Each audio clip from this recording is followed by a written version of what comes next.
છત્તીસગઢના મુખ્યમંત્રી વિષ્ણુદેવ સાયની પ્રોત્સાહક ઉપસ્થિતિમાં અમદાવાદમાં ઇન્વેસ્ટર કનેક્ટ ઇવેન્ટ યોજાઈ।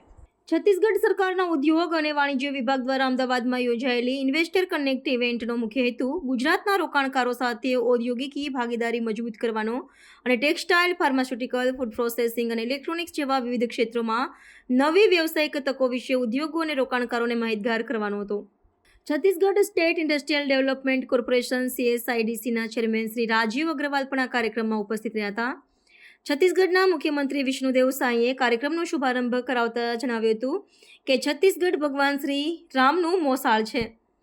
રાજ્ય પાસે ખનિજ સંપદા અને વન સંપદાનો ભંડાર છે। દેશના હૃદય સ્થળની મધ્યમાં વસેલા છત્તીસગઢ રાજ્યથી દેશના લગભગ દરેક ખૂણે 100 મિનિટ જેટલા જ સમયમાં પહોંચી શકાય છે।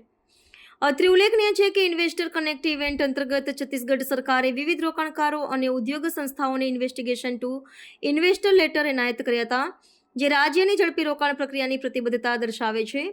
મુખ્યમંત્રી શ્રી વિષ્ણુદેવ સાંઈએ thermal power plant, green steel manufacturing, solar cell, pharmaceuticals અને મેડિકલ ફૂડ સપ્લિમેન્ટ્સ જેવા ક્ષેત્રોની અગ્રણી કંપનીઓને ઇન્વેસ્ટમેન્ટ લેટર્સ આપ્યા।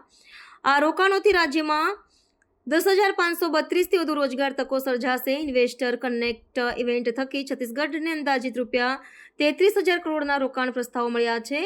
ઇન્વેસ્ટર કનેક્ટ ઇવેન્ટમાં છત્તીસગઢના મુખ્યમંત્રીશ્રીના સચિવ શ્રી રાહુલ ભગત સહિત વિવિધ ક્ષેત્રના ઉદ્યોગકારો, રોકાણકારો, ઉદ્યોગ સાહસિકો સહિત છત્તીસગઢ સરકારના પદાધિકારીઓ, અધિકારીઓ વગેરે ઉપસ્થિત રહ્યા હતા।